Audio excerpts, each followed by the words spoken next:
Greetings, cats and kittens, and welcome to Libby's Lullabies. Now, whether you are here for your child or for your inner child, I'm so glad that you have joined me for story time. Today I'm going to be reading The Nightingale by Hans Christian Andersen, originally published in 1843. This version has been adapted by Kevin Lau and illustrated by Amy Scheidegger Ducos. So I want you guys to sit back or lie down. Either way, enjoy the story. And if there's a story that you would like for me to read, feel free to DM me on Instagram or Facebook at Libby's Lullabies, or you can email me at libbyslullabies@gmail. Let's begin. The following story happened a very long time ago in China. The emperor's castle was the most beautiful in the world. In the garden were seen the most wonderful flowers, to the finest of which tinkling silver bells were tied, lest people should pass without noticing them. In the forest beyond the garden, there lived a nightingale who sang so beautifully that even the poor fishermen, who had plenty of other things to do, would stop and listen to it sing. Travelers came from all over the world to hear the bird's song. Those who could write poetry wrote beautiful poems about the nightingale in the deep wood by the sea. These poems traveled all over the world, and some of them came into the hands of the emperor. When he read about the nightingale, he exclaimed, "Why have I not heard about this creature? The whole world knows what I possess, why I myself do not."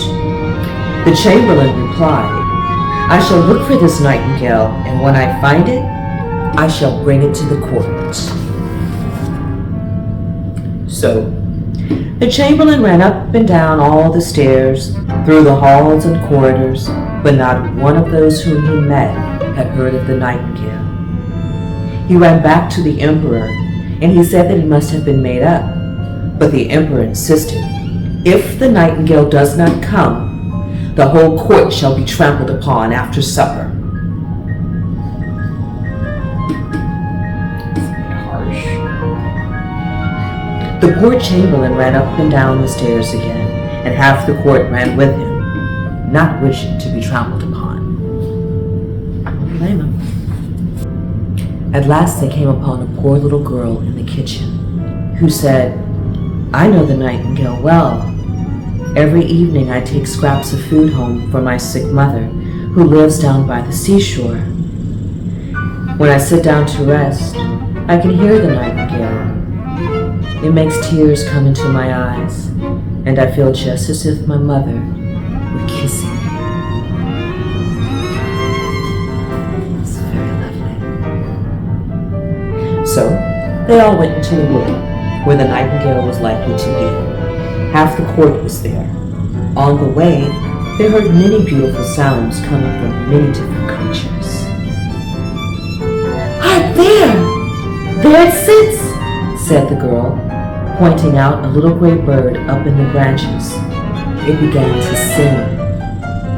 The chamberlain invited the nightingale to the emperor's court. There, the nightingale sang so beautifully that tears came into the emperor's eyes.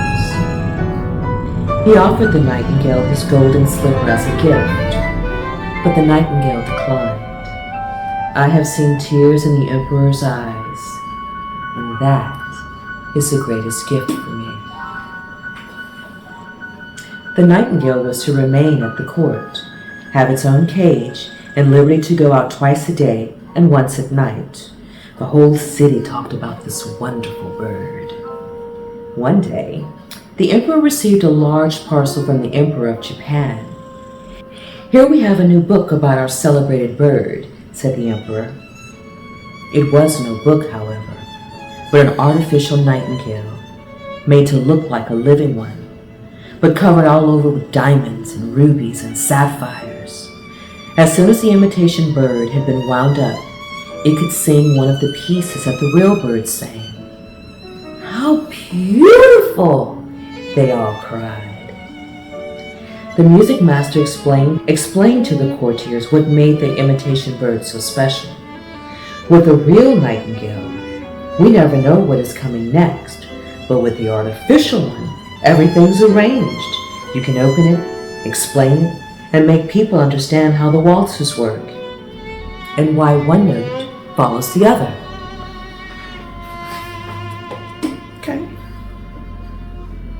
In the meanwhile, the live nightingale had disappeared. It had flown out of the window back to its green woods. All the courtiers thought it was a most ungrateful creature. It was banished from the country and the empire.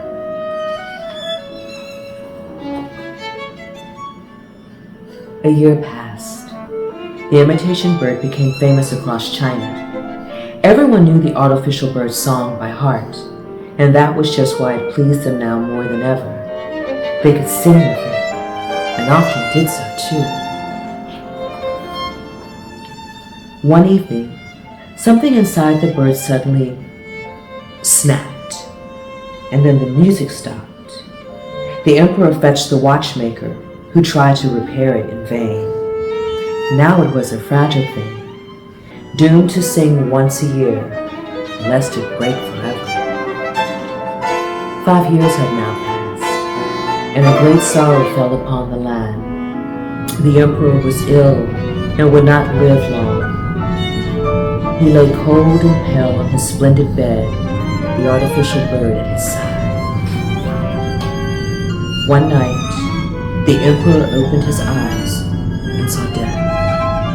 He cried out for the artificial nightingale to sing to him, to comfort him, but the bird was silent. Suddenly from the window came the sound of sweetest singing. It was the real nightingale, sitting on a bough outside. It had come to console the emperor in his time of suffering. The nightingale sang of the quiet churchyard where the white roses grow, and where the fresh grass is moistened by the tears of those who are left behind. Death floated out the window and disappeared like a cold white mist. The emperor begged the real nightingale for forgiveness and asked the bird what it wanted in return for saving his life. The Nightingale said, "I drew tears from your eyes when I first sang to you. That is reward enough." From then on, the Nightingale was free to come and go as it pleased. But each night, it came to the emperor's window, singing songs of joy and songs of sorrow, until at last the emperor fell asleep, his dreams forever accompanied by the sweet melodies of the nightingale. So not only did Kevin Lau adapt the story, he also composed the music that accompanies it. So if you get your copy of The Nightingale by Rocco, which is an orchestra here in the city, you get a QR code and you scan it, and it's the music with narration. It's the music with the prompts, so you know when to turn the page. This is just the music. They also have a little game. They put some musical instruments throughout the story that you can find to make it a bit more interactive. Or you can do like I did, because I didn't find any of the instruments because I completely and totally forgot to look. So busy looking at the illustrations. I think they're absolutely gorgeous. So, anyway, that's just me. So, I want you guys to enjoy the rest of your day, or your evening, your week, or your weekend. And I will see you next time on Libby's Lullabies. Cheers.